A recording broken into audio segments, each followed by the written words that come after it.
مشرق وسطی میں اسرائیل اور ایران کے درمیان جنگی کشیدگی میں اسرائیل مشکلات کا شکار دکھائی دے رہا ہے۔ پاسداران انقلاب کی جانب سے اسرائیلی تنصیبات پر بڑھتے ہوئے حملوں اور خطے میں ایرانی اثر و رسوخ میں اضافے کے بعد اسرائیل ایک گہرے دفاعی بحران کا شکار ہے۔ ایسے میں اسرائیل یہ کوشش کر رہا ہے کہ امریکہ اس جنگ میں اس کا اتحادی بن کر ایران پر براہ راست حملہ کرے، جو کہ ایک نئی عالمی محاذ آرائی کا پیش خیمہ ثابت ہو سکتا ہے۔ گو کہ اسرائیل عرصے سے امریکہ کو ایران کے خلاف فوجی کارروائی پر اکسا رہا ہے، لیکن امریکی سیاسی نظام اور آئینی تقاضے اس راستے میں بڑی رکاوٹ بنے ہیں۔ امریکی آئین کے تحت کسی ملک کے خلاف جنگ کا باقاعدہ اعلان صرف کانگریس کے ذریعے ممکن ہے۔ حالیہ رپورٹس کے مطابق ڈونلڈ ٹرمپ کی قیادت میں اگر امریکہ ایران کے خلاف جنگ میں شریک ہوتا ہے تو اسے کانگریس اور سینٹ کی شدید مزاحمت کا سامنا کرنا پڑے گا۔ متعدد اراکین کانگریس نے واضح کر دیا ہے کہ ایران کے خلاف بلا جواز حملہ نہ صرف آئینی حدود کی خلاف ورزی ہوگا، بلکہ اس سے عالمی امن کو بھی شدید خطرات لاحق ہو سکتے ہیں۔ اگر ٹرمپ کانگریس کو نظر انداز کر کے جنگ کا راستہ اختیار کرتے ہیں تو ان کے خلاف مواخذے کی کارروائی بھی ممکن ہے۔ یہ سوال اپنی جگہ اہم ہے کہ اسرائیل کی جانب سے امریکہ کو جنگ میں دھکیلنے کی کوششوں کے پیچھے اصل محرکات کیا ہیں۔ ماہرین کا ماننا ہے کہ اسرائیل اس وقت ایران کے ہاتھوں دفاعی لحاظ سے کمزور پڑ رہا ہے۔ پاسداران انقلاب کی جانب سے ٹیکنالوجی بیلسٹک میزائلز حملوں نے اسرائیل کی روایتی برتری کو سخت چیلنج کیا ہے، یہاں تک کہ ایران کی جانب سے تکنیکی مداخلت کے باعث اسرائیل کے دفاعی نظام آئرن ڈوم کو بھی سخت نقصان پہنچا ہے۔ رپورٹس کے مطابق بیلسٹک میزائلز اور سائبر اٹیکس کے نتیجے میں آئرن ڈوم کے میزائل اپنے علاقوں پر گرنے لگے ہیں، جس سے نہ صرف اسرائیل کی دفاعی ساکھ متاثر ہوئی ہے بلکہ اسرائیلی عوام میں خوف کی فضا بھی پھیل چکی ہے۔ یہی وجہ ہے کہ اب اسرائیل کی انٹیلیجنس اور دفاعی ادارے آیت اللہ خامنائی کو براہ راست نشانہ بنانے کی منصوبہ بندی کر رہے ہیں۔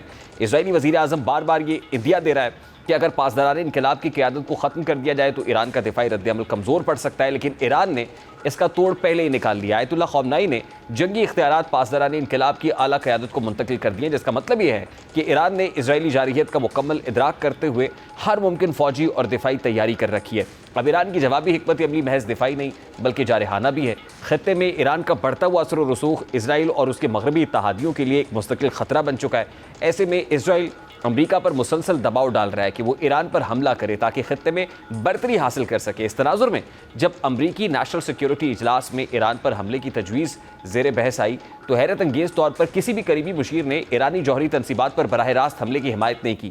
اس سے واضح ہوتا ہے کہ امریکی پالیسی ساز جانتے ہیں کہ ایران کے خلاف جنگ محض ایک علاقائی تنازع نہیں ہوگا بلکہ اس کے اثرات عالمی سطح پر محسوس کیے جائیں گے۔ اور آج ایرانی سپریم لیڈر آیت اللہ خامنائی نے امریکہ کو خبردار کرتے ہوئے کہا ہے کہ امریکہ کا کوئی سنگین اور ناقابل تلافی نتائج کا سبب بنے گا۔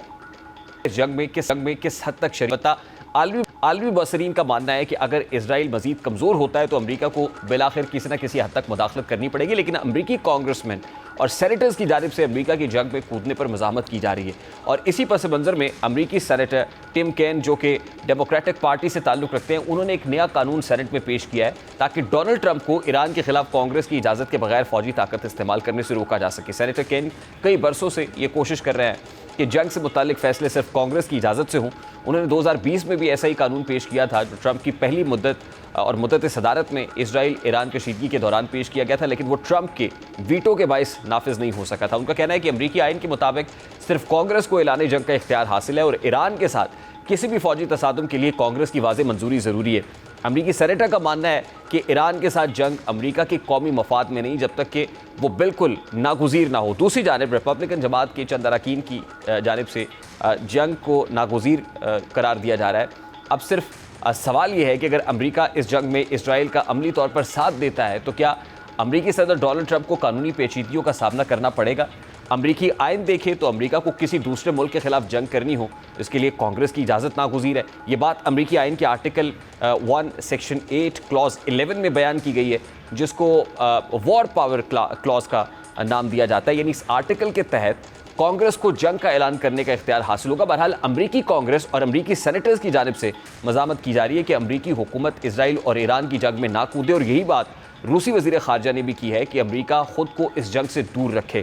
شاید یہی وجہ ہے کہ ڈونلڈ ٹرمپ ابھی تک رکے ہوئے ہیں اور ایک بار پھر آج انہوں نے اس بات کو دہرایا ہے کہ ایران غیر مشروط طور پر سرنڈر کر دے۔ وہ کہتے ہیں ایران کا مزید اس کو پرولونگ کرنا ایران کے لیے نقصان دہ ثابت ہوگا اور اس کو غیر مشروط سرنڈر کرنا ہوگا۔ امریکی صدر ڈونلڈ ٹرمپ نے اب سے کچھ دیر پہلے جو گفتگو کی ہے، ذرا اس کی ایک جھلک آپ کے سامنے رکھتے ہیں۔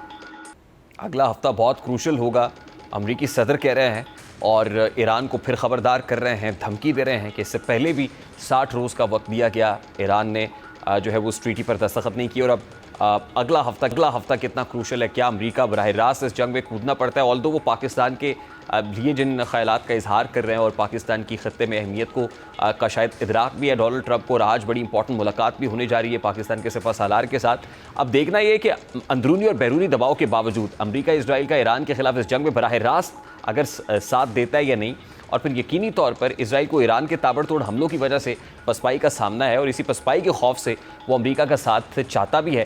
اسرائیل کی عسکری طاقت بھی کمزور ہو رہی ہے، جبکہ ایران کا پلڑا بھاری دکھائی دیتا ہے۔ اگر ایران اسرائیل کی فوجی طاقت کا موازنہ کیا جائے تو ایران کے پاس 6,10,000 فعال فوجی اہلکار ہیں، جن میں 3.5 لاکھ فوج اور 1,90,000 پاسداران انقلاب ہیں، 18,000 بحریہ، 37,000 فضائیہ اور 15,000 ایئر ڈیفنس بھی شامل ہیں۔ ایران کے پاس 3.5 لاکھ ریزرو فوج بھی موجود ہے۔ اسرائیل کے پاس 1,69,500 فوجی اہلکار موجود ہیں، جن میں 1,26,000 فوج، 9,500 بحری اور 34,000 فضائیہ شامل ہے۔ اسرائیل کے پاس 4,665,000 ریزرو فوج بھی موجود ہے، جبکہ جنگی آلات کی بات کی جائے تو ایران کے پاس کم از کم 10,513 جنگی ٹینک، 6,798 توپیں اور 640 سے زائد بختر بند گاڑیاں ہیں، جبکہ اسرائیل کے پاس تقریباً 400 جنگی ٹینک، 530 توپیں اور 1,190 سے زائد بختر بند گاڑیاں ہیں۔ فضائیہ کی بات کی جائے تو ایرانی فضائیہ کے پاس 312 جنگی طیارے، پاسداران انقلاب کے پاس مزید 23 طیارے ہیں، یعنی کل 335 ہیلی کاپٹرز ہیں۔